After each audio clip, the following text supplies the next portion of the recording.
Okay, this will be an interesting one. I don't know how we're going to make this one look good.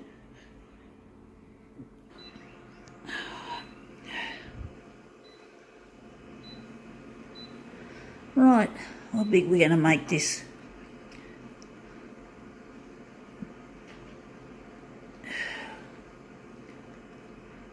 Going to stick it on that for now.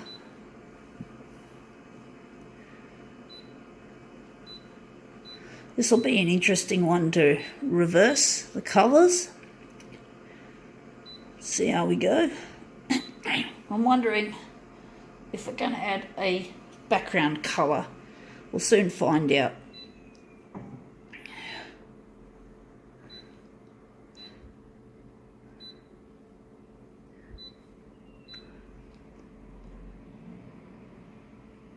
What kind of hue are we going to add to this?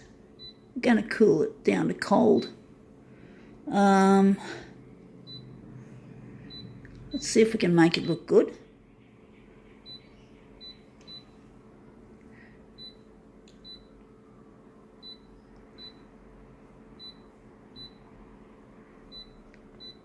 All right. We're not going to give it a background colour this time. This will be an interesting one if we can make it look good. What is it?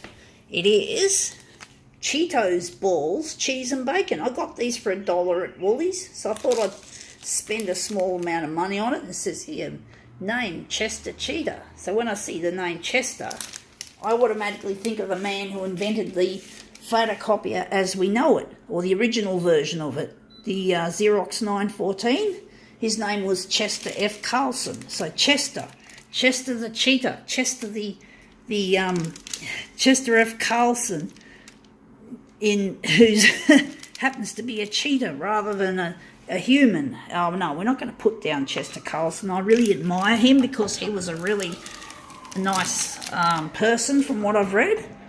There was actually an article, there was actually a quote that goes like this: to know him was to love him, or to know him was to like him. I think there were two different versions of that.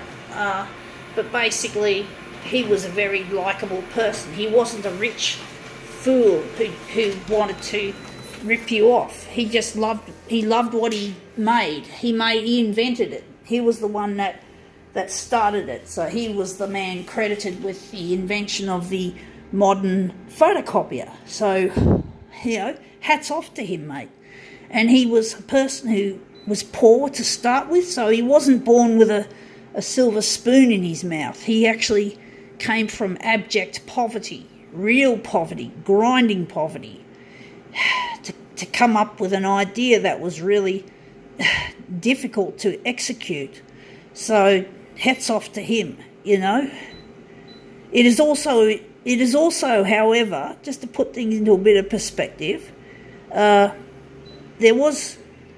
funny thing was, xerography, as it was called, was actually also invented funnily enough, just before Chester Carlson hit upon it. It was invented, I think, by the CSIRO in South Australia, but it never got off the ground. No one was intrepid enough, like Chester Carlson, to get it off the ground, to sort of find a way of actually making it into a commercial product, like a lot of things that Australia does. Australia is a country that's often seen as backward, and it was obviously backward at that moment because they did not take it seriously. And yet this man from the USA, Chester F. Carlson, worked very hard. So even though he wasn't actually the first inventor or the first person who actually discovered the process called xerography, or dry writing as it is translated in Greek,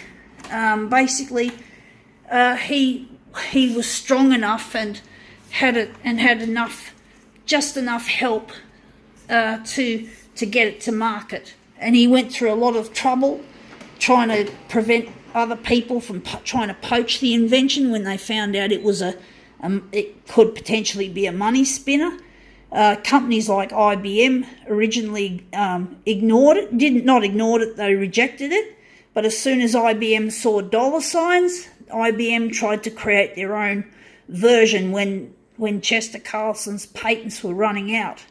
And it was really challenging trying to get all this shit done, and they built their prototype. A lot of it was made from a junkyard, from pieces of materials scrounged from a junkyard, such as the company, the fledgling, I think it was called Haloid Xerox. I won't go into detail. I don't remember all the details here. I'm not very good at remembering stuff, but basically that little team called Haloid Xerox, but it wasn't just Haloid Xerox. There was a company there was a thing called the Battelle Memorial Institute. They also helped. They did a lot of the early work for Chester and his team.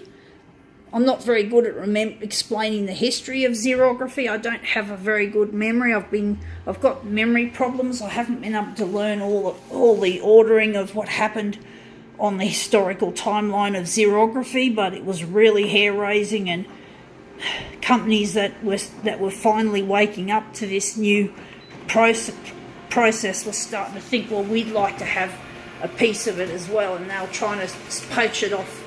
So there was a lot of stress going on. They were in debt a few times. Maybe the best thing to do, I'll recommend, if you want to hear the actual story told properly, there are a couple of books I recommend. There's a book by, I think his name's David Owen. He wrote the book called Copies in Seconds. That'll give you a really good historical perspective on Xerox in its early days, because Xerox is the company that came up out of this. It was the original company, and the name of the product that was created. The first product the first fully automatic photocopier, the Xerox 914. So look up Xerox 914. Look up David Owen's Copies in Seconds. And there's also another book. I don't know if it's by David Owen or someone else. I forgot what it was called. It was about Joe Wilson. Joe Wilson took over from Chester F. Carlson to become the CEO, and he was giving a lot of money to charity and shit like that, and so was Chester. They were all giving money to charity. So I forgot the name of the book. I had it as a download. But anyway, if you could start with the David Owen book, Copies in Seconds, that'll give you a really good rundown on the early days of Xerox, and even before the early days, about Chester F. Carlson himself. I recommend that book to read, Copies in Seconds by David Owen. So yeah, just remember that one. And maybe it's a fairly recent book, but it's a very good book, and I think it's also available as a download as well as a book. I gave my copy to a guy that also loved photocopiers, and I'm sure he enjoyed it. So yeah, it's recommended. It comes as recommended reading because my knowledge isn't all that good, and so I just suggest you read a really good book on the topic. So now that looks really interesting. I think now we can call this one quits.